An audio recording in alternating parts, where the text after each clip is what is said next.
All right, hello there. Let's continue with the great Horologian paraphrasing.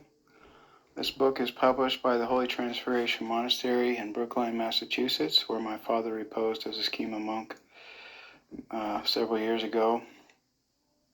And I'm paraphrasing so I don't violate the copyrights. I highly recommend you get the book because I'm not even scratching the surface. It's got tons of beautiful prayers written by the saints from ancient times. So I encourage you to get the book. All right, so we left off on September 7th is what we finished, and now we're doing September 8th. The church commemorates the birth of our Most Holy Lady Theotokos and Ever Virgin Mary on this day. By the traditions of the Holy Church, the Mother of God was born of barren and old parents, Joachim and Anna, about the year 16 or 17 before the birth of Christ. Joachim came from the royal line of David of the tribe of Judah, and Anna was from the priest tribe of Levi, and she was the daughter of the priest Mathan and Mary, his wife. On the 9th of September, the holy righteous ancestors of God, Joachim and Anna, are remembered, along with the holy martyr Severian. So, after the Nativity of the Theotokos, the synaxis of Saints Joachim and Anna, honoring them as their parents,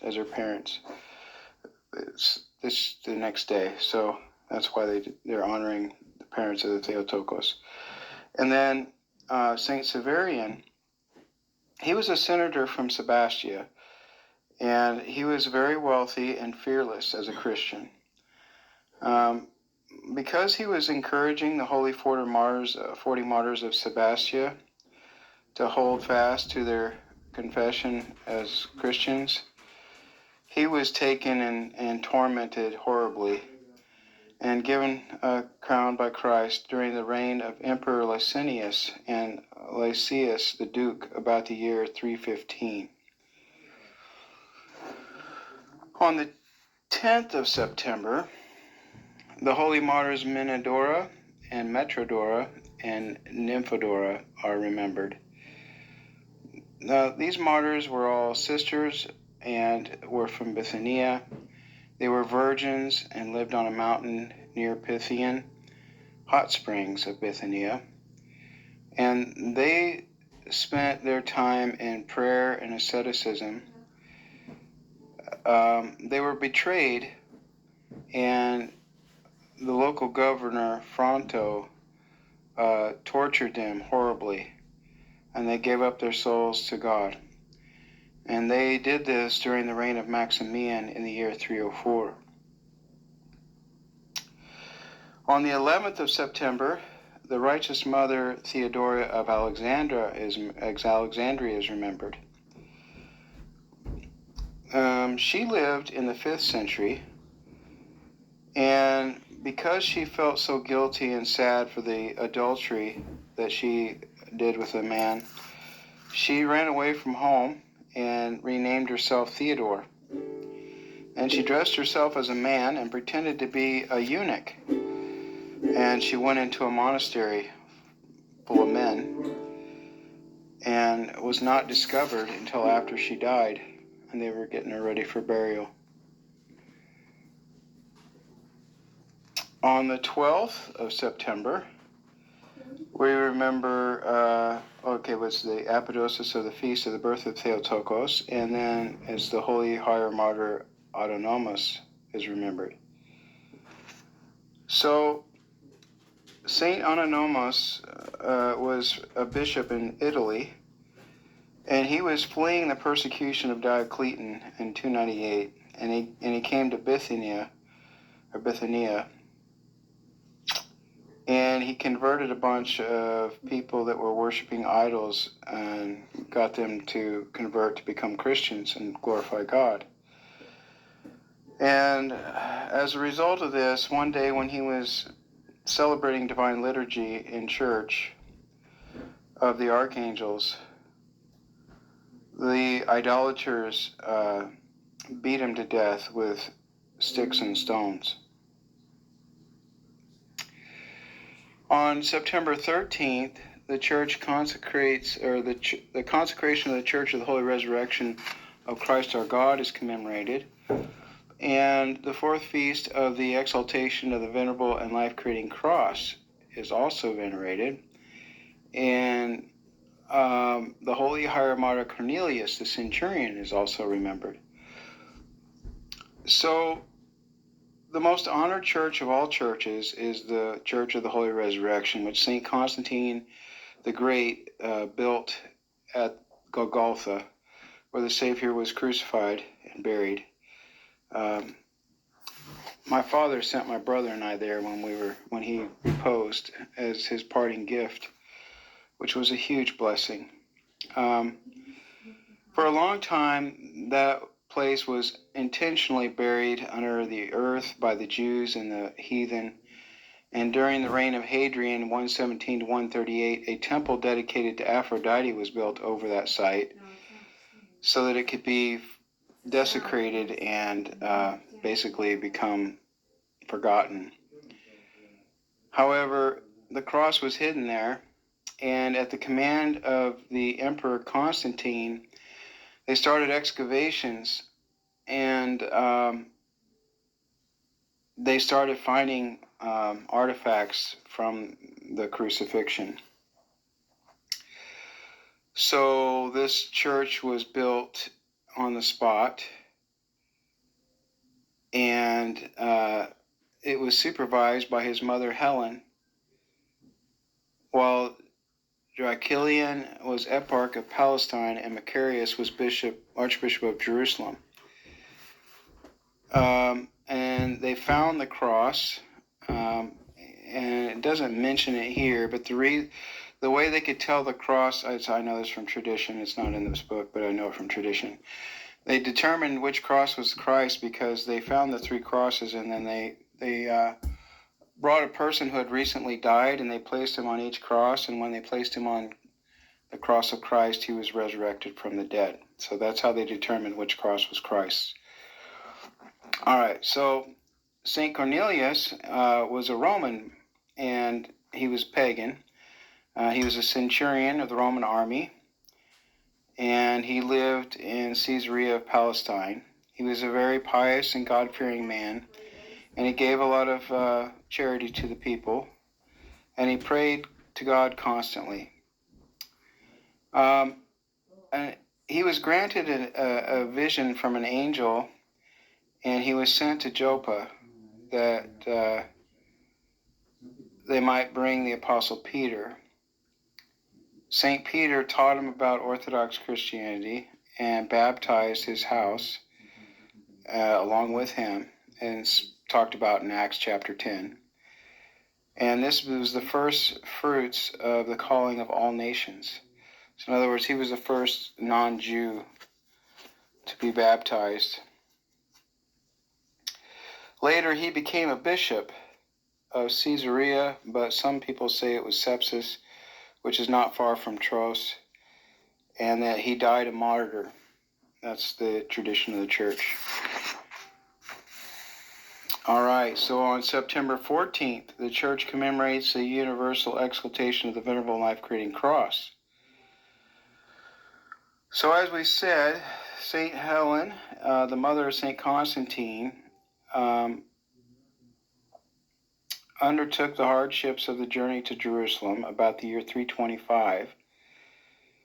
And at that place where Jesus was crucified, as I said before, there was a temple to Aphrodite that was raised there by Hadrian, by the Emperor Hadrian. And Helen had the statue destroyed and had the temple removed and the earth removed, and she found the tomb of Christ and three crosses. Okay, here's where they're going to tell the story. Okay, so it was believed that one of the crosses had to be the Lord's, and the other two of the thieves crucified with him, but she didn't know how to figure out which one it was. So St. Macarius got this idea. He was the Archbishop of Jerusalem. There was a lady who was at the point of death from a disease, and she was brought to touch the cross. Okay, she wasn't dead yet. I was mistaken. So she had a disease and she was about to die. And they brought her to touch the crosses, and as soon as she came near to the cross of the Lord, she became well. So that's how they figured out which cross was Christ. And Archbishop Macarius of Jerusalem raised it and lifted it up high as he stood on the ambo, and all the people cheered and cried out, "Lord, have mercy."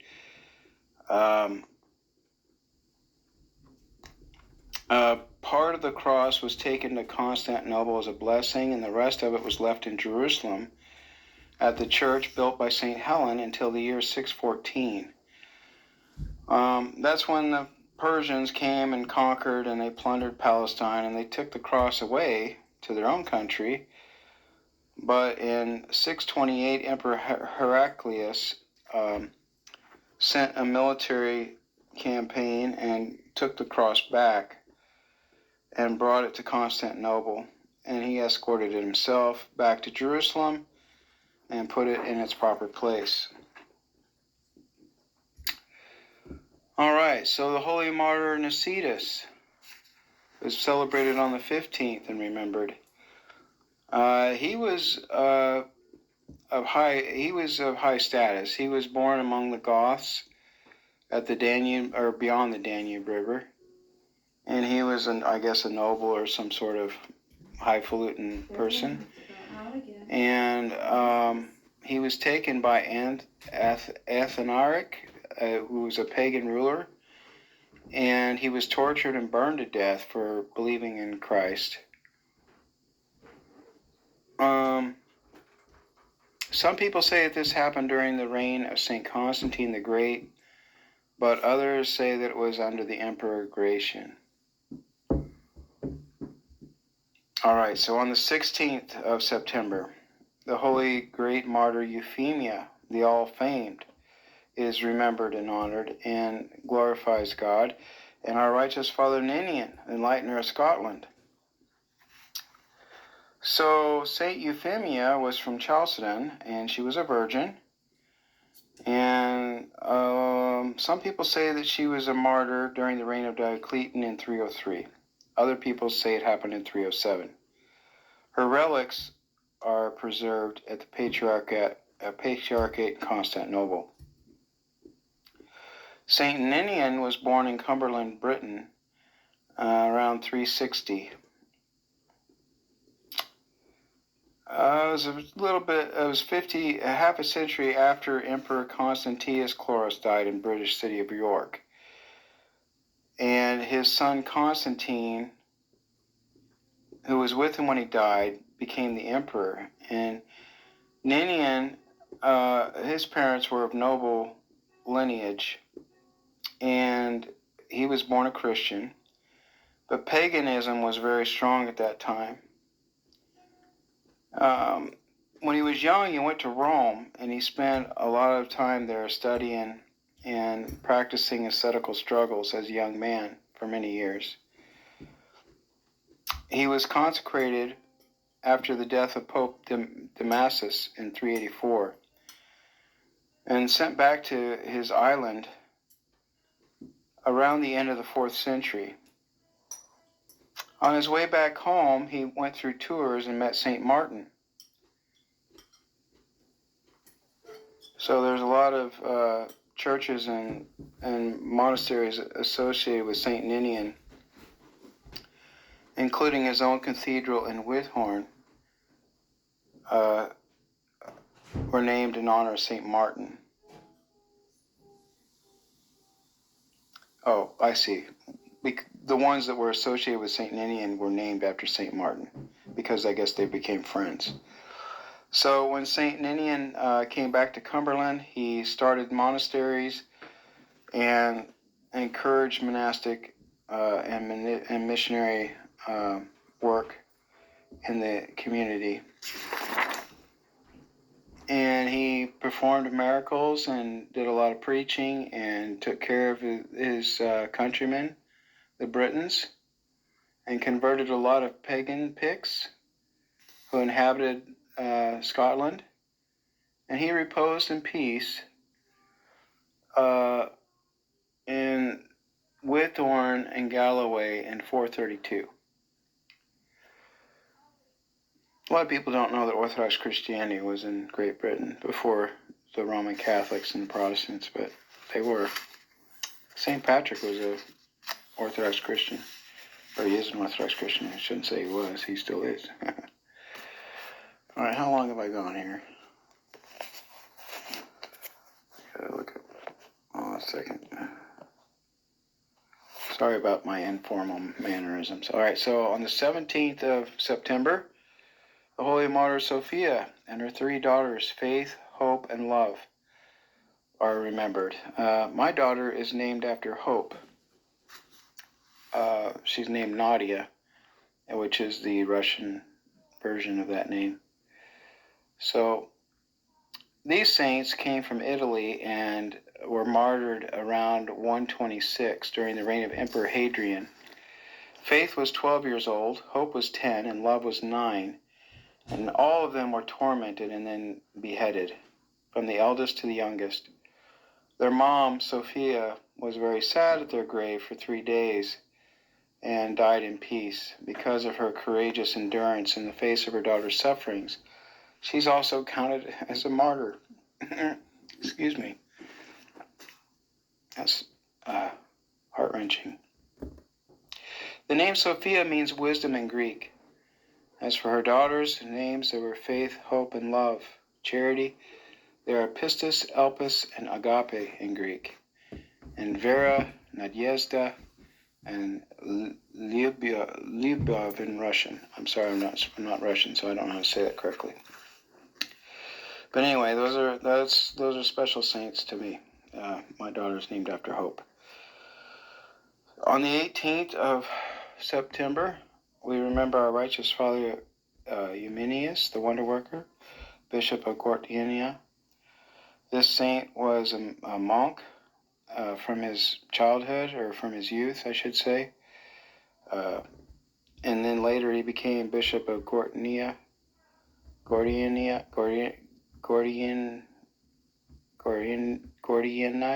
I can't say it. That's funny. It's Gortynia. I should be able to say that. Gortynia in Crete. All right, so he traveled to Rome, forgive me for that, and to Thebes and in Upper Egypt, and he prayed and ended a drought. He worked a whole bunch of miracles and died in peace and as an old man. And his relics were returned to Gortynia and buried at Roxos. All right, forgive me for my simple ways, but I'm easily entertained. I'm sorry. All right, so the 19th of September, the Holy Martyrs Trophimus, Sabatius, and Dorimidan are remembered. In 278, during the reign of Probus, these saints came to Antioch, and during that time there was a festival going on celebrating Apollo at Daphne. See also St. Babylos on September 4th, which we went over. They were very upset about the blindness of the people, and so they presented themselves as Christians to Atticus the governor. St. Trophimus was stripped naked and stretched out and beaten until the ground was red with his blood. Then he was hung and scraped on his sides, it was basically skinned alive, and imprisoned in torments. St. Sabatius was tortured so brutally that he gave up his soul in his sufferings. St. Trophimus was sent to Synada, and they put iron shoes on him with iron nails in it, and he was tormented without mercy and then thrown into prison. Dorimidan, a counselor and a pagan, went to the prison to care for Trophimus. And when a feast came, Dorimidan was asked how come he didn't sacrifice to the idols. And he decided to say that because he was a Christian. So they threw him in prison, and they pierced him with heated spits and brutally tortured him, and then beheaded him with St. Trophimus. What a mercy. All right, so we're going to stop on the 20th of September. On the 20th of September, the holy great martyr Eustathius and Theopiste, his spouse, and their two sons Agapius and Theopistus are remembered. The martyr Eustathius, before he was baptized, was a very well-respected Roman general named Placidus during the reign of Emperor Trajan. And while he was hunting in the woods one day, he was converted to become a Christian by the appearance of an uncommonly majestic stag, and in its antlers he saw the cross of Christ. And through this, the Lord spoke to him with a human voice. When he came back home, he learned that his wife Tatiana also had a vision, and she was instructed to become a Christian. So they looked for the bishop of the Christians and were baptized. Placidus took the name Eustathius, and Tatiana the name Theopiste. Their two sons were baptized, Agapius and Theopistus. After that, they endured horrible trials and tribulations like Job. Their servants died, everything they had was stolen, and on a pilgrimage they were going to Jerusalem. They were all separated from each other, and they didn't know if any of them were alive. They didn't know if each other were alive. But by God's grace and providence, they were reunited after many years and returned to Rome in glory. However, when they refused to sacrifice to the idols, a public sacrifice, none of the generals were able to be absent. The Emperor Hadrian, who had taken over after Trajan, put them all into the large bronze bull, which I'm sure you've probably heard of, which was heated with fire until they died. When their bodies were taken out of the bull, they were found to be without harm. They suffered martyrdom in the year 126. I'm going to stop there for today.